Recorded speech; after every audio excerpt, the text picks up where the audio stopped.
This is the Tecno Spark 10C budget king. With it being a budget phone, it still has a solid 60 megapixel main camera, 8 megapixel selfie camera, 128GB of storage with 4GB of RAM, extendable to 8GB of RAM, an headphone jack, pure speaker, one at the top, one on the bottom, with a Type-C port, 5000 million power battery cell, and 18-watt charging. It comes in a medium-sized box, which when you open has the phone, and an 18-watt brick with a cord and a solid headphone, a SIM ejector pin, and a transparent silicone case. When you first take a look at the phone, it looks like it's an iPhone, and that's not a secret. Most phones nowadays copy that iPhone curve like I said. You can choose this due to its dimension. The dimension on this screen is a 6.55 inch by 2.97 by 0.50 inch. It has a glass front, a plastic frame, and a plastic back. But with all those cheap plastic, it still feels sturdy and durable. And the metal blue color is an amazing color choice for this one. And the back looks nice and clean. This particular model I got is the Magic Skin Edition, which is made out of silicone leather. And if you look at the phone, well, the camera I think placed into the phone is elevated from the phone a little bit, just like an iPhone. And the downside of this design is the shape. It's a box-like design. Honestly say, it's not the most comfortable thing to hold, since the phone is an item you will drag your day. But some people are already used to it, and if you continue using the phone, you also get used to it. And it's very good, considering this is a budget phone. But another thing that will amaze you in this phone is the display. This is a 6.6 inch screen, which is really large, 720 by 1912. And the display technology is an IPS LCD screen, and IPS screen is an in-plane switching screen, which is a liquid crystal display technology where each pixel is controlled by a liquid crystal molecule, which can rotate the degree of light passing through a displaying image. And I really think the LCD screen and that bar, they still bring out good colors when watching content. And the screen has a 60Hz switchable to 90Hz refresh rate. Simply, the refresh rate is how many times per second the screen refreshes a displaying image. One of my family members, both in 90Hz and 60Hz, but person could not really tell the difference, but that's a really noticeable feature. Just for comprehension's sake, latest iPhone is 60Hz, and this phone has 90Hz. That's the win for the budget phone. This is a clear and a good display, but there's some downsides to the display, which one of which is the print part. I think brightness on this phone is 218 nits, which can get pretty low in direct sunlight, and the bezels look too thick and big. You could have showed it.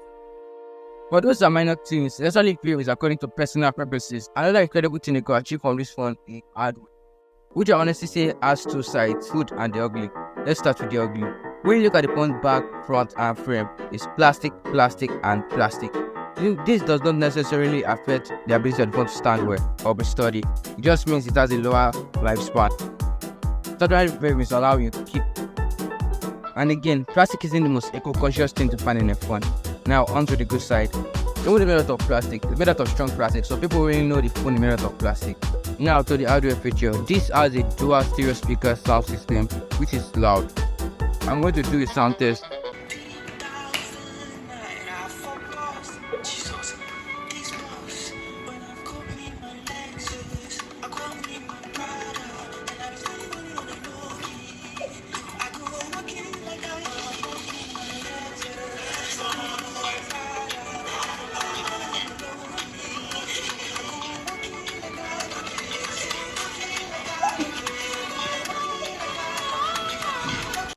It feels crispy and has good bass. I'll give the speaker a solid 8 out of 10, but only 40% of people use their phone speakers.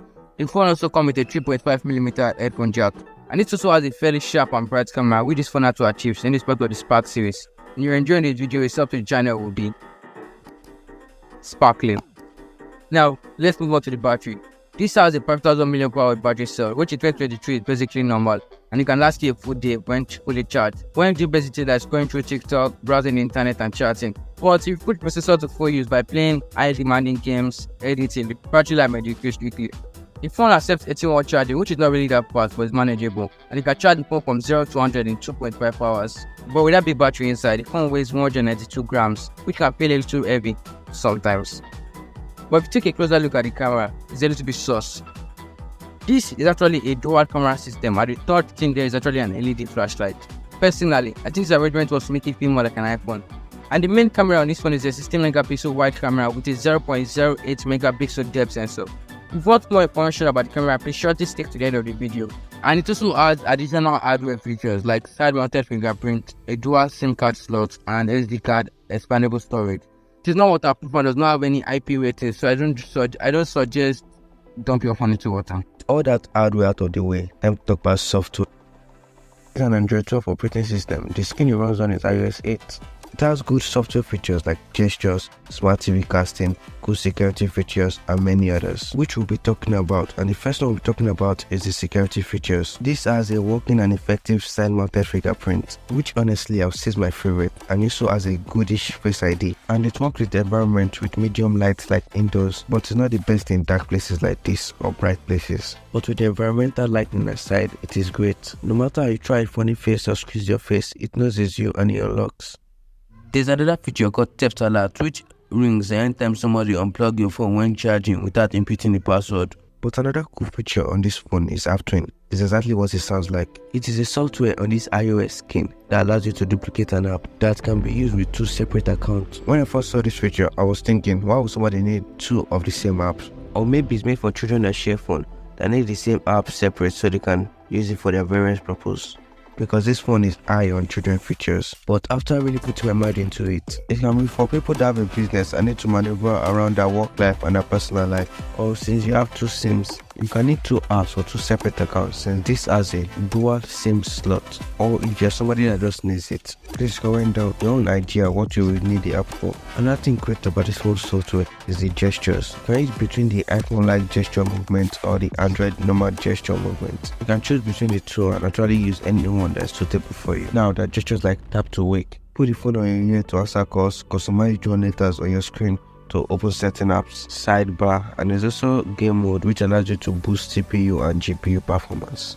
It has a gaming screen which you access by dragging the left side of your screen on an open game, and you can adjust the volume and so much more. There's also a cool feature called the magic button, which you can use to map the volume keys to perform a specific chosen action on a game. You can do this by choosing the particular volume key you want to add and dragging it to a particular action on screen, and you can use your V key to perform it. And it's also cool knowing something like this exists. And this mode will also be awesome for people that use their phone for gaming. And this iOS skin that this Android phone runs on is one of the few skins that allow you to cast to any smart TV that casting is available. But if you want to see a video where I take a deep dive and talk about the software features fully, like and share this video. To anybody that is thinking of buying a phone on a low budget, this phone is fully customizable from the fonts to the app and the theme, and it also has a good charging animation. Tecno really took great leaps in making this phone software feel like a solid flagship. If you're enjoying this, please subscribe. Let's talk about the camera. As I mentioned before, this is dual camera system with a 16 megapixel wide camera and a 0.08 megapixel depth sensor. Technically, megapixel does equal a better camera. It's mostly based on image processing and the camera sensor. Actually, what the megapixel does is to measure the clarity and resolution of an image. Enough with the size talk. Now let's go into the question of the day. How good is the camera? Actually, I've said they're fairly good, but they do have some grayness and poor quality when not exposed to proper lighting. But you see what I mean when comparing the images taken inside and the ones taken outside. The one taken outside looks more nice, fresh and crispy. I meant to tell it to more, but honestly, it's a great camera when exposed to proper lighting. Now, onto videos which are not that easy to make. I shoot videos at 720p, 30fps and 1080p, 30fps. With a more quality video, the same principle goes, the better the lighting, the more quality shot. And when not exposed to proper lighting, the videos do get that grayness. It also has portrait mode, which take good images and have background glow. It also has slow mode, which is also good and pretty slow.